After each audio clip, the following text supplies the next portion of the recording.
So thank you, Cornell alumni, parents, friends, supporters. It's terrific to be here in person. And it wasn't too long ago, actually it was 1 year and 9 months ago I left California for Cornell. So I'm thawing out on this trip, but look, it's great to be back.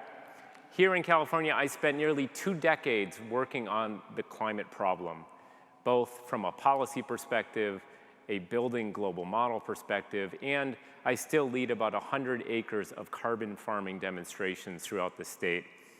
What we've been experimenting with is a technology called enhanced weathering, and that's just really fancy terminology. We add rock dust to soil. There's billions of tons of rock dust that have been generated through normal mining operations around the world, and when you add it to the soil, it acts as a heat-seeking missile for CO2, pulling it into the soil and trapping it for thousands of years. We estimate that these methods, if applied globally, could generate billions of tons of carbon dioxide removal while producing healthier food and healthier soils. So it's really exciting potential, and that we know we need every weapon in our arsenal to solve this dangerous challenge, the warming planet and the changing climate that we're seeing. So put it directly, we know that climate is changing, it's bad, and it's getting worse. We know why it's happening, and we can solve it. All those are true at the same time, and that's what inspires us now to think about climate as not some far distant future, some threat that's lurking behind the scenes, but it's right here in California, as many of you have experienced through droughts, heat waves, wildfires, and continuing whiplash events through atmospheric change. And not just here, but every day we are seeing how these droughts are manifesting challenges in sub-Saharan Africa, heat waves in Southeast Asia, most recently in India, further harming our ability to grow food. So that's renewing concerns about the shortages that we're experiencing and the insecurities. So it's an urgent time to act. A recent IPCC report noted that we have a brief and rapidly closing window to solve this challenge. They issued a code red moment for all the planet. So this is the decisive decade. So how do we get to where we need to go? Well, there's a lot of thoughts. There's some division. We used to think that we could just cut emissions and bend the warming curve. Some would argue we need to capture carbon. Some would argue we need to manipulate Earth's climate itself. Well, I'll say we've radically passed the point of thinking in either-or cases. We need to think about silver buckshot, not silver bullets. We need to both reduce emissions and deploy innovative carbon dioxide removal technologies. So we know we need a comprehensive, holistic set of solutions. They have to be systemic, they have to be transdisciplinary, and they need to think about justice, equity, and inclusion. This is the essence of the 2030 Project, a Cornell Climate Initiative. With its home in the Cornell Atkinson Center for Sustainability, this initiative focuses on Cornell University's unmatched transdisciplinary verve and our expertise in global sustainability challenges. So I'm excited to be co-chairing this effort with David Lodge, the director of the Cornell Atkinson Center, along with the vital support of university leadership and college units. Thanks to the Atkinson Center's campus-wide reach, we don't have to build new infrastructure. We don't have to create a new school. We're ready to lock and load on the climate challenge, getting our support into the world where it needs to go. We're also grateful to have Ben Furness serving as executive director of the 2030 Project. Unfortunately, neither he nor David could make it tonight. Ben is an Ithaca native, class of 2006 Cornell grad, and he's joining us after a stint working with the mayor of New York City as the leader of their climate and sustainability initiatives. So he has real-world solutions to bring to the table. With more than 600 faculty fellows at the Cornell Atkinson Center, along with a commitment of students and staff, we know that we can innovate through startups, local and international policies, community engagement, and socioeconomic transformations that leave no one behind, as we heard in the video. And this is a 100-year-plus legacy in the making when you look at Cornell's foundation as an Ivy League land grant from New York State to the world. So we're prepared to apply these perspectives through scalable climate solutions in 4 core areas: materials of the future, energy systems of the future, food and farms of the future, and societies and policies of the future, some of which we'll hear about on the panel this evening. So I'm excited to have a set of world-leading experts who are going to talk through their own expertise and how it contributes to climate solutions and the 2030 Project. I'm going to be calling up the experts next, and then they will come up and they will give a 5-minute overview of their topic, and then we'll get into a set of conversation. So first, we have, if the panelists could come up. Yeah, all 3 can come up. Yeah, great. You don't have to jump the stage. You can do that. I was just a little bit excited. So I'll just introduce each of the panelists now, and then we'll get into a little run of show. So we have Jeffrey Coates, who is the Tisch University professor, the Department of Chemistry and Chemical Biology from the College of Arts and Sciences. Professor Lindsay Anderson, associate professor, Department of Biological and Environmental Engineering in the College of Agriculture and Life Sciences. She's also the director of the Energy Systems Institute. And Professor Grishma Gadikota, assistant professor in Civil and Environmental Engineering in the College of Engineering. Now I'm going to turn it over to Jeff, who's going to talk about his work in materials of the future. Take it away, Jeff.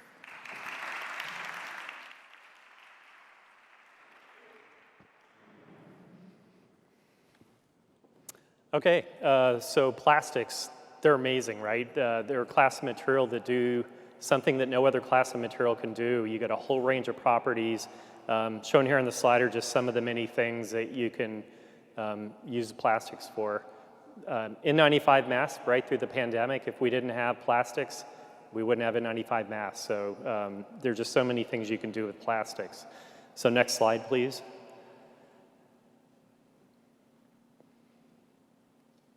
Okay, so next build. So first thing you have to think about with plastics is we make a lot of them. And you can hit the forward button. Oh, thanks. Even better. There you go. All right. Probably the green here. The big green button. Okay, so we make 400 million tons of plastic every year. That's about 100 pounds for every person on the planet per year. And it's not just the amount that we make. We have to be thinking about how they're made. So we use fossil fuel. Almost all plastics are made using some sort of oil, natural gas. Those molecules are refined. They don't just turn into plastics on their own. Now, you wonder, what does this have to do with climate? We make about 2 pounds of carbon dioxide for every pound of plastic we make. So we're adding CO2 to the atmosphere at a rate that's unsustainable.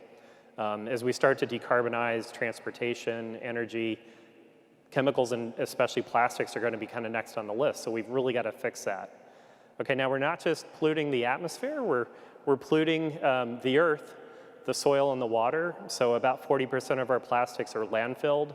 About a third goes into the ocean or the soil as pollution. 14% is incinerated. You might say, well, that's good, we're getting rid of it. But we're making more carbon dioxide, so it's really not a sustainable solution. Only about 14% is collected for recycling, and only about 2% ends up in an application that's similar to where it started. Okay, so we've got a lot of work to do, right? Not just from standpoint of carbon dioxide, but we can't keep making these plastics and having them end up in the environment. Okay, so one of the things that my lab does at Cornell, we're trying to flip the script. We're trying to completely change the way we make plastics. And the chemical industry, unfortunately, has 60 years head start on us, right? The steel's in the ground, they're making polyethylene, they're making it from oil, And to change this is not an easy thing to do. So for about 25 years, I've been at Cornell. We started 25 years ago. We're still working on this. But one of the things that we're doing, instead of making a whole bunch of CO2, we're actually building carbon dioxide into the plastic. And up to half of the plastic is actually carbon dioxide or a form of carbon dioxide. We're also trying to get away from non-renewable fossil fuel, trying to use renewable biomass as another ingredient for the plastics. Okay, now we're going to go back to hopefully the same old plastics that you know and love. The water bottle, plastic that your food comes in. But at the end of life, we don't want these plastics that are going to float around the ocean for 50 years, 100 years. We want to make plastics that perfectly good while you're using them, but if they get into the environment, they're going to biodegrade on a reasonable time frame. And so they'll eventually go back to totally disappear from the environment. So Cornell has been a great place for my lab, not just to do the basic research, but also to incubate a company. So we started a company with one of my students called Novomer, and that technology was recently sold off to Danimer Scientific. So hopefully coming soon to a store near you will be our plastic. So thank you very much. Great. Thanks, Jeff. Pass it. Next, we'll hear from Lindsay. Yeah, thanks. So I work on renewable energy integration with the objective of making sure that every green electron that we can generate actually gets used.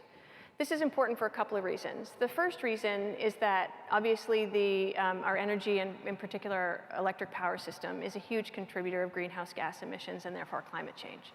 So if we can decarbonize our energy system, we talk about this a lot, then we're going to have a big impact on climate change. But the second part of this is that we have other critical infrastructures like transportation, like the built environment, and like our communication infrastructure that are all connected to our electric power system. As we electrify those infrastructures, then the effect of decarbonizing our energy system is going to trickle down, right? And we're going to get more bang for our buck. The problem is, as many of us know, with renewables, is that, in particular with wind and solar, for example, they rely completely on natural atmospheric conditions, right? So with fossil fuel generators, if we need more electricity, we put in more fuel. We burn it, we make electricity, right? If we need less electricity, then we store that fuel, we make less. We can use that fuel an hour from now, a day from now, 3 months from now. The problem with renewables is if the wind is blowing now, you get electricity, and if you don't use it, it's wasted. And if the wind's not blowing or the sun's not shining, you can't have it, right? So this actually creates a real challenge, right? So the question is, how are we actually going to operate an electric power system with all this increasing uncertainty and unpredictability and variability, right? It has to be operated completely differently from the way we've operated it before. If we don't do this properly, what's going to happen, right? We're going to build a bunch of renewable energy facilities, which we're already committed to. This takes financial resources, it takes natural resources, it has its own carbon footprint, right? If we don't operate it properly, we're going to waste that effort, money, and resources. And what's going to happen is when we don't have renewables and we need them, we're going to fire up those gas plants and those coal plants. And we're going to completely undermine all the efforts to decarbonize our energy system.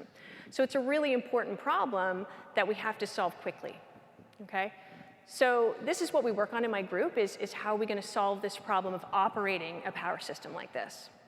The solution is actually, it's pretty large, right? And referring back to many things that have been said today, in particular, as you mentioned, about the silver buckshot, which is a really great visual.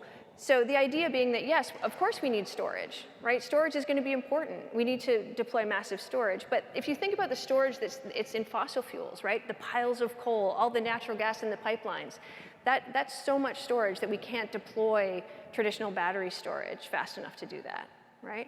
We also need to provide flexibility. How are we going to get the system to respond to increasing and decreasing renewable availability, right? And that's not going to come only from the supply side. It's going to come from the consumer side, right? If you think about your electric vehicle, it's plugged in, right? And suddenly we have excess renewables. Well, it should start charging now, right? If the wind drops off, your car should be smart enough to know, oh, you know, I can slow down or stop charging now because, you know, Jane doesn't need the car for 2 more hours and then she's only going to need 100 miles, right? So we can automate this process, and these technologies exist, right? We've got smart thermostats, we've got smart hot water heaters, they're ubiquitous, they're distributed. We can do this, but what we haven't done yet is figured out how to make all these different technologies work together in the power system, right? And this comes back to something that Carla and her team are working on in computational sustainability. The size of this distributed computation problem is huge. Even with our legacy power system with controllable fossil fuel plants, the size of that problem, making the decision about how to minimize the cost of providing all this electricity with our plants, is too large for a human to solve, right? There are large-scale optimization problems that are done by computers, and they have to be done fast because we have to make decisions in real time, right? We have to adjust these plants. And suddenly we're going to throw in much more dimensions, devices with different characteristics, humans who behave in their own way, right? And we're not really sure how much we're going to get from the wind and solar. So it's a hugely complicated problem to make these things work together. So that's what I work on in my research group, is looking at how we develop new algorithms to solve this problem, right? That can solve this distributed problem, that can solve quickly enough that we can use it for operations, and that can integrate these different types of devices. One little example is recently we've been doing some work, and again, it ties back into the computational sustainability on multi-objective optimization. What if we actually make decisions about operating our power system, not to minimize cost, but to minimize cost, minimize emissions, and maximize reliability, right? Those are the things we want. And we've been testing these algorithms with microgrids, right? Because they're smaller, they have diverse resources. In fact, we're working on one that's going to help the Cornell energy plant operate better. And we've already shown, if you look at the portfolio, the decisions that we could make, the trade-off in terms of finances to do better in terms of environment is not that big. There is a trade-off, but it's not very big. We can do this if we start putting climate at the center of our decision-making. So I'll stop there and take questions later. But yeah, Grishma. Thank you, Lindsay.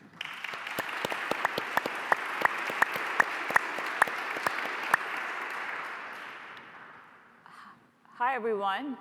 It's really a pleasure to be here this evening and to share some of our thoughts about the need for innovative solutions that can effectively enable us to meet our energy and resource needs while ensuring that we don't damage the climate and also help save our environment.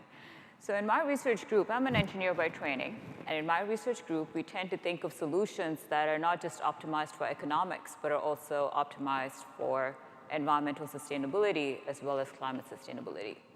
And a lot of our work is actually inspired by the fact that we've neglected this challenge of managing our legacy emissions. What do I mean by that? So if you look at our past, over the course of the past century or so, we've made tremendous advances in our ability to harness subsurface energy resources, oil and gas, right? One of the reasons why we were able to be in this panel is because we were able to sit in a plane that runs on fossil fuel, so we could come here, interact with all of you, and have a fantastic evening. But in the process of doing that, we've paid very little attention, at least through the course of the past 100 years, to our emissions. So now, as we look to the future, we really are confronted by two challenges. The first is what Lindsay had mentioned about trying to integrate renewable energy resources and how we do that in a manner that is sustainable, but also this challenge of legacy emissions, which is something that Ben works on, right? When we sat on in our plane to get here, we emitted quite a bit of CO2 into the atmosphere. We need to get it out. Now scale that up to the order of gigatons. This is a large-scale challenge. And these large-scale challenges need large-scale solutions. And these solutions cannot just be optimized for economics. They also need to be optimized for sustainability. So how do we do that? So in my research group, we spend a lot of time thinking about how we harness molecular scale insights, how we can figure out those thermodynamically downhill pathways, those energy efficient pathways, that when we scale up will actually have an impact at the gigaton scale. So as we look to the future, what kind of solutions do we need? we need to be very intentional about the kind of subsurface solutions that we can implement. What do I mean by that? So instead of harnessing fossil energy resources from the subsurface environments, we'll need to start mining heat in the form of geothermal energy, for example, right? We'll need to also think about the ore bodies that we mine from, particularly as we start thinking about this transition towards renewables. We'll need a lot of batteries. Where are those metals going to come from, right? Can we mine those metals in a manner that is carbon negative or carbon neutral? And now we also need to think about some of the above ground challenges. How can we develop the next generation of processes so they can emit less carbon? And if they are going to emit carbon, how do we capture, convert, store, remove that carbon? And how do we actually harness subsurface environments to now put away some of the CO2 to help us transition towards a more sustainable future? These are all challenges that require scalable solutions and also economical solutions. So we're really optimizing for two parameters in this context. So with that, it's a pleasure to be here this afternoon, and I'll hand it off to Ben to moderate the panel. Thank you.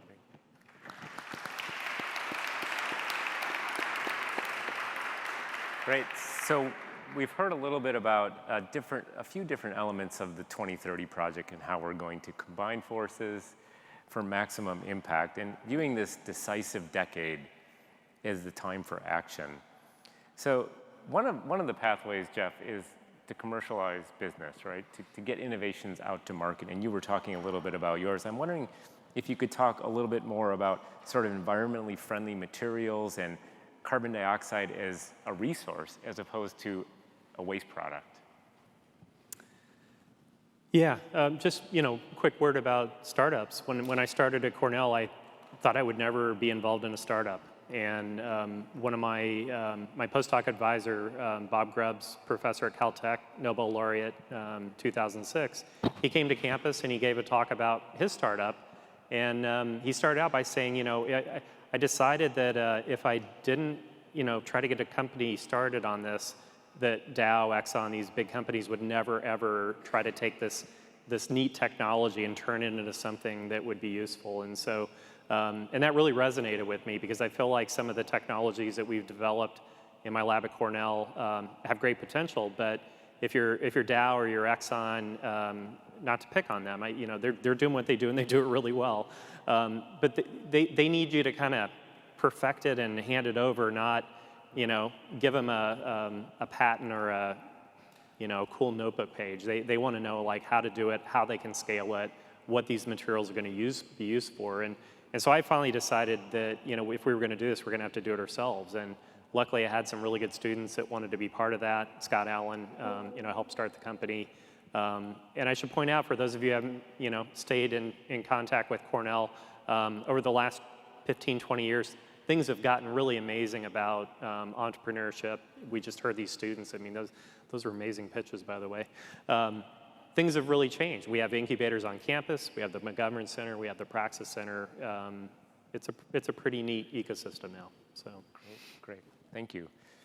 So Lindsay, I'm going to pick up on this idea of Cornell as a place too, not only for startups and commercialization and from the students to Jeff's work, but you mentioned microgrids and demonstrating these solutions. Can you talk a little bit about the campus as a living laboratory? Yeah, I think this is something that seems to be, a really unique and exciting thing about Cornell. So we have, the campus sustainability office, and then we have the facilities folks, and I don't understand the structure of how they're connected, but at Cornell, the facilities and campus sustainability people are so excited to try new things, right? They're super committed to the sustainability of the campus and Cornell's climate action plan, and they love to hear from researchers and say, hey, can we test your technology? Can you try it out? So this example that I talked about, we're working with the Cornell Energy Plant. This is our second project with them, actually, but this one actually looks at how we can help improve their operations by incorporating, multiple objectives. And they gave us all the data, everything we could need, and they consult with us to ensure that our models are accurate, and they're excited to use this going forward. Other examples of living lab on campus, of course, are the Earth Source Heat Project, which I hope many of you have heard about, but this is a big part of our climate action plan, right? So I sort of alluded to this earlier, and we've talked about it, this idea that this is such a big problem with climate and energy, right? That it's going to take lots of different solutions. And I think the Earth Source Heat Project is a good example of this at Cornell, right? So the idea being that as we decarbonize, one of the big loads or the big issues on campus is actually heating it, right?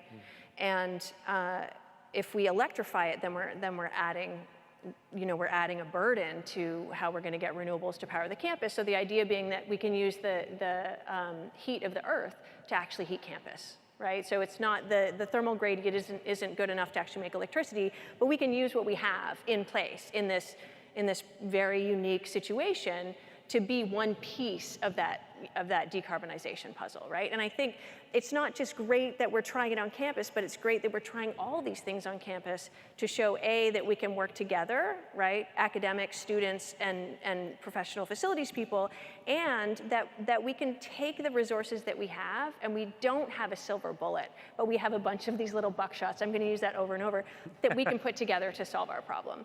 So those are a couple of examples of living labs, but I don't want to take up more time, but there's a few more. Great. Excellent. And so Grishma, if we could pick up a little bit on now thinking of the student population or just training the next generation, because the challenge of climate is so vast, it's complex, it's happening fast, and we need to decarbonize, we need to capture carbon, we need to do a lot. So maybe you could tell us a little bit about how you're working with students or how you see us training the next generation of scholars.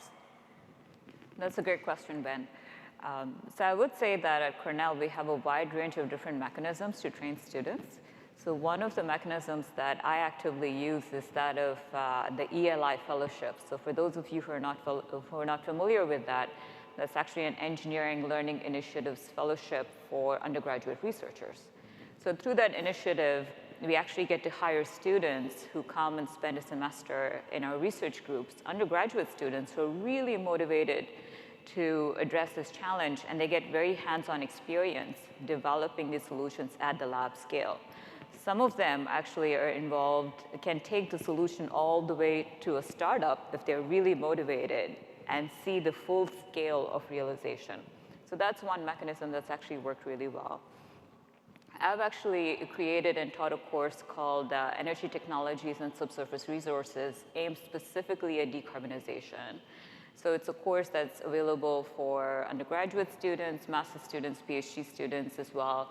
And there we intentionally address this dual challenge of bringing these renewables on board while addressing legacy emissions and current emissions.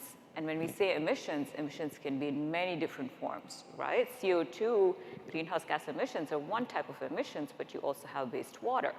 We also have legacy mine tailings. So how do we develop these technologies, and how do we really train the next generation of students so they can scale up these opportunities? Great, thank you.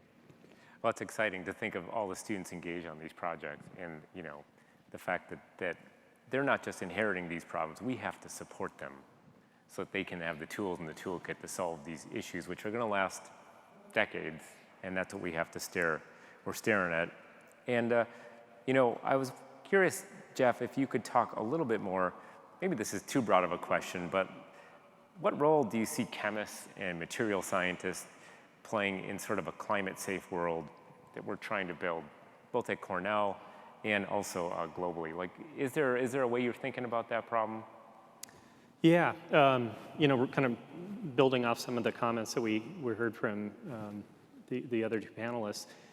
Imagine we have solar, right? And that's great if we take solar, sunlight, solar panels, make electricity, and that's great during the day. What do you do at night, right? We need to store the energy in some form, and there are a lot of ways you can do that. One of them is we're going to take the sunlight, we're going to make electricity, we're going to take water, and we're going to split it into hydrogen and oxygen, and we're going to store that, and then when we need it, we've got fuel basically, and we can run those together in a fuel cell and regenerate electricity in the middle of the night.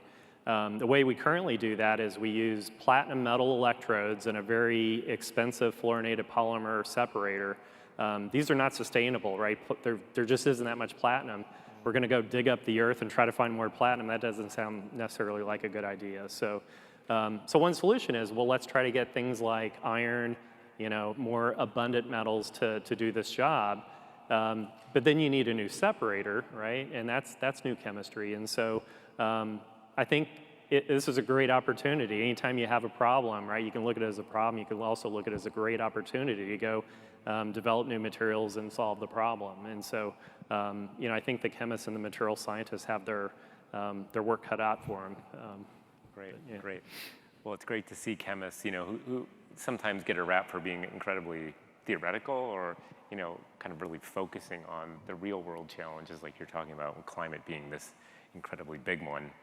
And so, Grishma, I wonder if you could pick up a little bit, because I think you've been working on a little bit of metals and this whole big problem of the enormity of metals that we're going to need to support the sort of green technologies and solar panels. And could you talk a little bit about what you're trying to do to help unlock that problem? Absolutely, that's a great question. So as we look to transition to a clean energy future, we'll have to really be more intentional about the way we harness metals, and more importantly, close the loop on metals. What do I mean by that? I have a cell phone here. It has a lot of metal components in it. At the end of its life, I don't know where it's going to end up, but I'd like to know, because I'd like to recover those metals so those metals can go back into another product eventually. I really do not want anything to go to waste. And that really brings into question not only economic sustainability, but also environmental sustainability, right? So the next generation of innovation is really going to be around metals management, right? So we want to be able to pull metals from fairly dilute ores. In fact, in the United States, most of the ores are no longer concentrated in the metals of interest. So we need new separation technologies, more environmentally benign solutions that will allow us to pull these metals, put them into configurations like a cell phone or the battery of your car, if you're driving a Tesla here, and then pull those metals out, put them again through another recycling process so we can effectively close the loop. In the process of doing this, I will tell you, there is going to be some kind of emission. So emissions management also needs to be incorporated.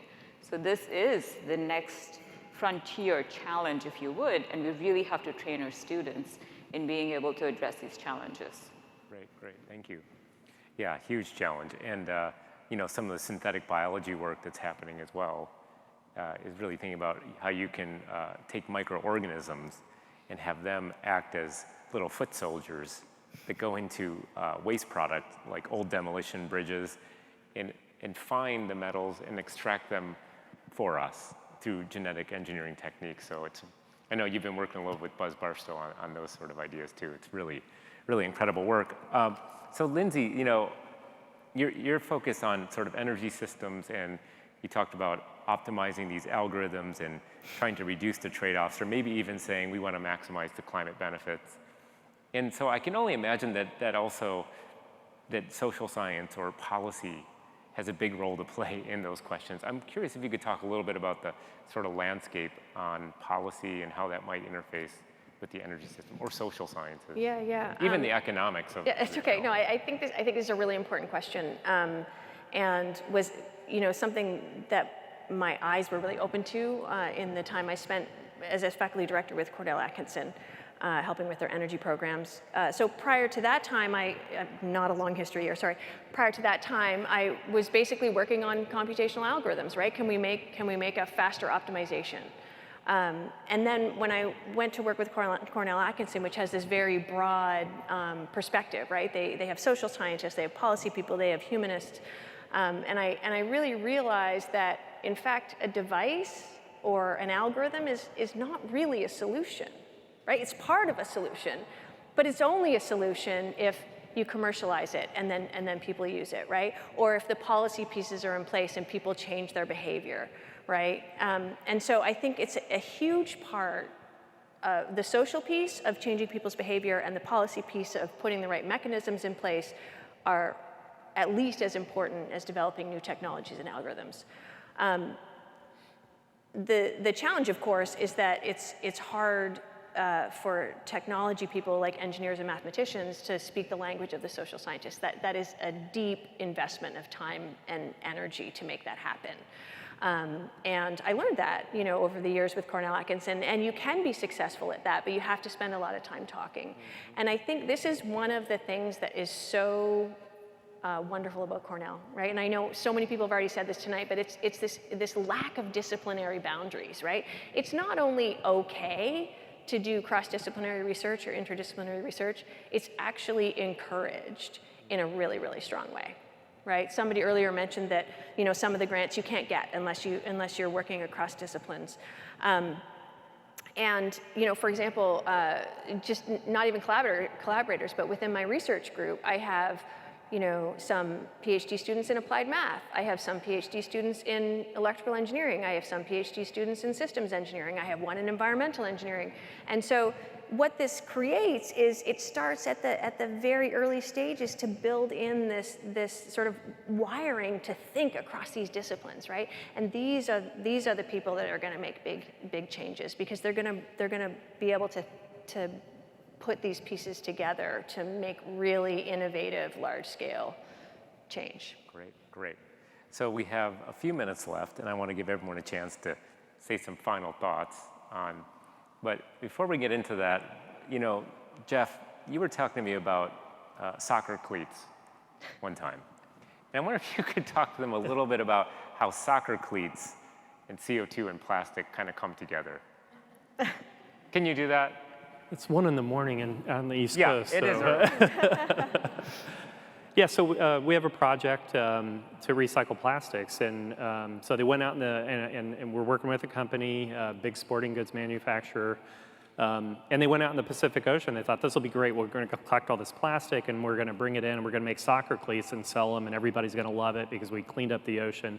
And they brought them in, and they found out that ocean plastic is a whole bunch of different types of plastic, and they made the soccer cleat, and you take one step and it cracks, right? And nobody wants that, especially when they're $300 a pair. I got 2 boys that play soccer. So they somehow they found me, and I was like, wow, this is great. This sounds like a really interesting project. And so we took that plastic and we developed a way that you can better recycle the plastic by putting in a teeny amount of this little additive that kind of brings the polymers together.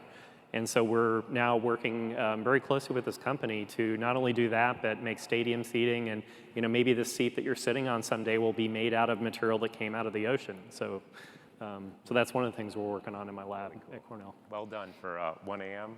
Or whatever it is.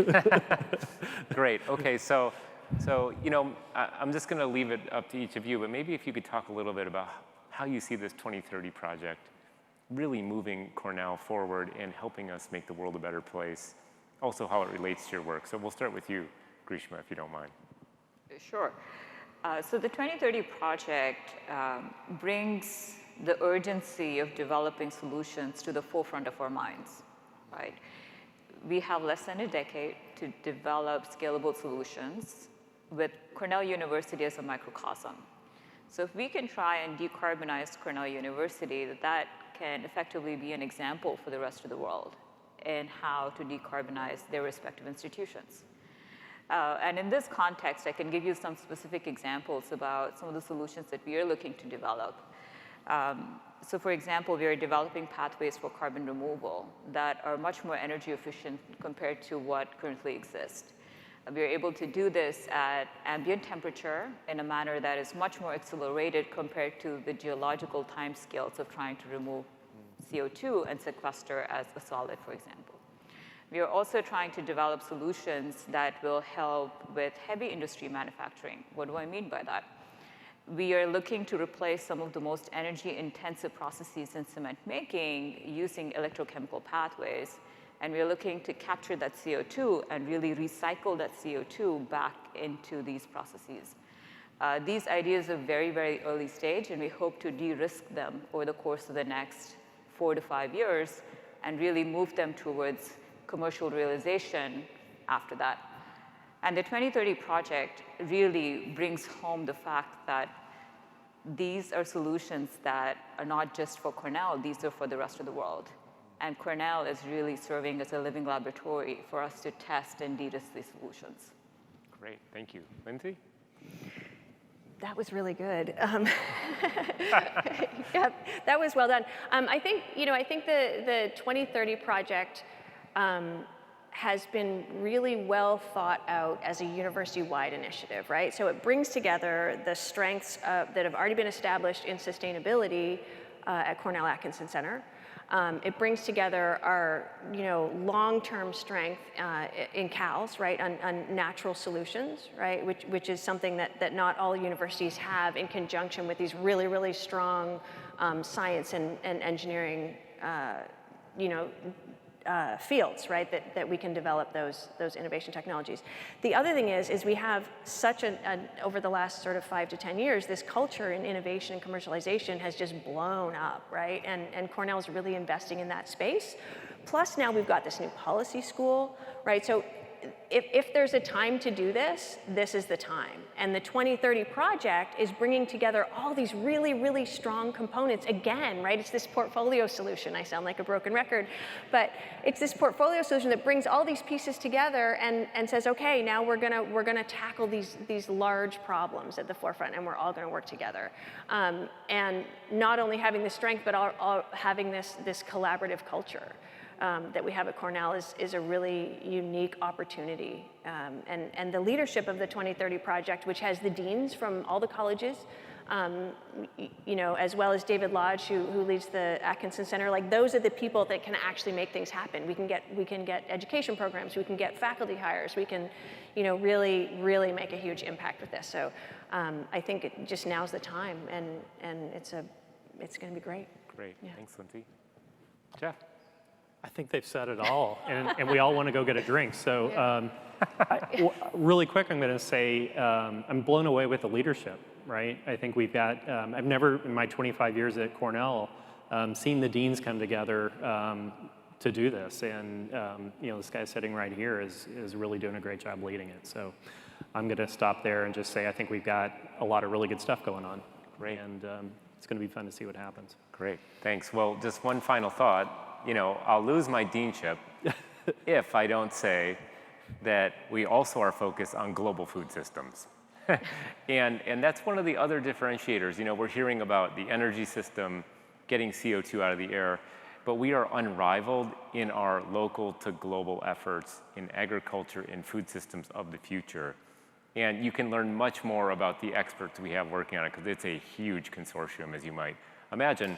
And we were ranked #1 again by Wall Street Journal for the top ag program at Cornell. So let me add that as a final point. Otherwise, again, I will be kicked out of my deanship, and that would be bad news for all of us. But thank you, everyone, for being here. This 2030 project is really going to lay a fundamental new foundation for not just what we do, but how we do it through public-private partnerships, incredible expertise coming together and colliding across disciplines in training the next generation of movers and shakers, some of whom we heard tonight. So thank you so much for the time tonight. We really appreciate it.